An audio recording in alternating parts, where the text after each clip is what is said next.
안녕하세요. 오늘은 3월 22일 금요일 큐티 가이드 시작하겠습니다. 오늘 본문은 창세기 38장 1절로 11절까지 말씀입니다. 하나님께서는 오래전에 아브라함을 통해 왕이 탄생할 것이다 이렇게 말씀하셨습니다.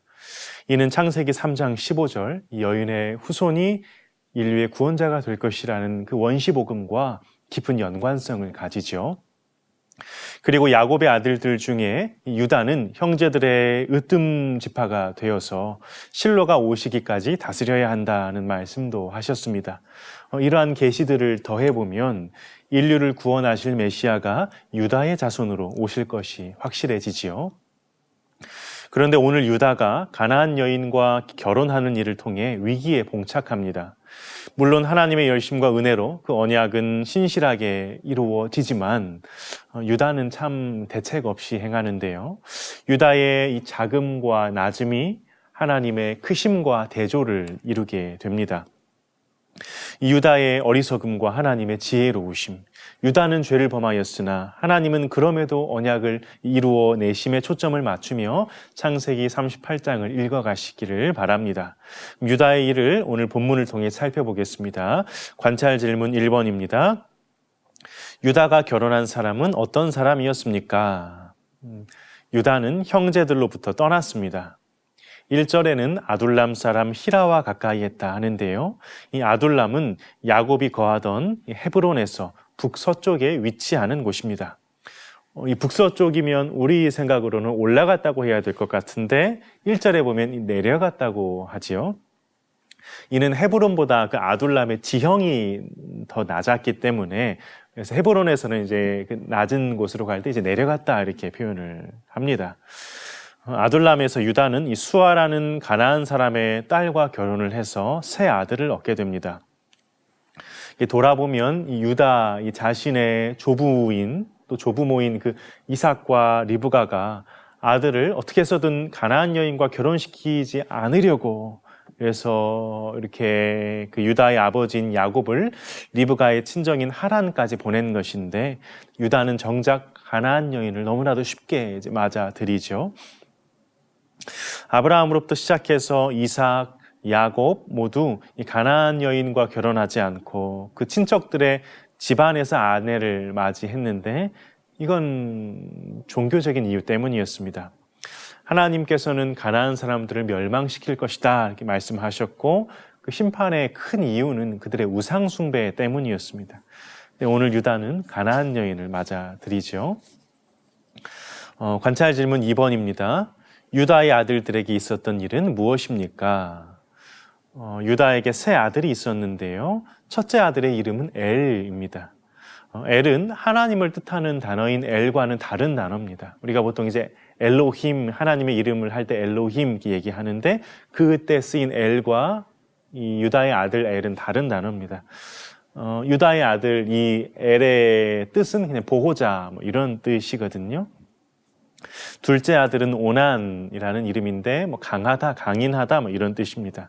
셋째 아들은 셀라인데 간구 혹은 염원 이런 뜻을 가지고 있습니다.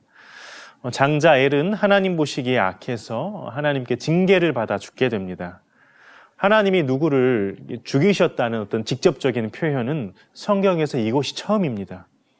엘의 죄가 무엇인지 정확하게 알 수는 없지만 그 죄가 참 심각했다는 걸 보여주지요. 고대 근동의 관리에 따르면 형이 자손을 두지 못하고 죽으면 동생이 형수와 결혼해야 됐습니다. 그렇게 종족을 보존해 갔거든요.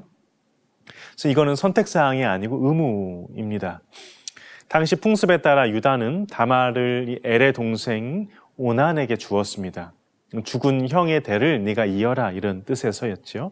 근데 오난은 여기에 불만을 품습니다. 그래서 형수를 취하기는 했지만 형에게 씨를 주지 않고자 관계를 가질 때마다 고의적으로 땅에 설정을 합니다. 이건 하나님 보시기에 악한 일이어서 여호와께서는 둘째인 오난도 죽이십니다. 관찰 질문 3번입니다. 두 아들의 죽음 후에 유다는 며느리 다말에게 어떻게 하라고 합니까? 이제 다말은 남은 셋째 아들인 셀라와 동침하여 아들을 낳아 남편의 대를 이어야 했습니다.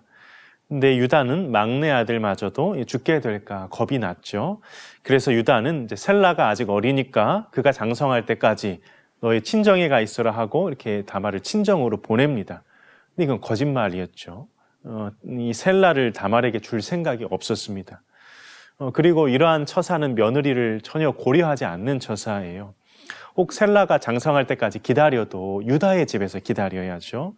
이 과부가 된 며느리를 자신의 집에 두고 보살펴야 할 필요가 있었는데도 그냥 돌려보냅니다. 이 자기 아들들이 잘못해서 죽은 건데 뭔가 며느리 때문에 죽은 것처럼, 그래서 뭔가 이렇게 다말을 좀 부정한 것처럼 그래서 빨리 끊어내고 내보내고자 그런 느낌이 듭니다. 이 다말은 얼마나 원통하고 또 억울했을까요? 연구와 묵상 4번입니다. 유다의 아들들이 하나님으로부터 죽임을 당한 이유가 무엇인지 묵상해 봅시다. 엘의 잘못은 무엇인지 정확하게 알 수는 없지만 하나님이 친히 이제 그를 죽이셨다는 표현으로 봐서 참 죄가 심각했다, 이렇게 좀 예측을 해볼 수 있고요. 또 오나는 당연히 해야 할 책임을 의도적으로 회피한 게 가장 큰 잘못이었습니다. 그래서 결혼에 따른 책임을 지지 않고 의무를 다하지 않은 죄였습니다. 마지막 적용 5번입니다. 유다와 죽은 두 아들의 모습을 보며 느끼는 것은 무엇입니까? 하나님의 기준에 맞는 삶을 살기 위해 결단해야 할 것은 무엇인지 생각해 봅시다. 오늘 본문을 보면 참 두렵죠. 우리는 오늘 본문을 통해 죄가 하나님 앞에서 얼마나 심각한 것인지를 기억해야 하겠습니다. 하나님께서는 자기 백성을 심판하시기까지 거룩함을 드러내시는 분이십니다.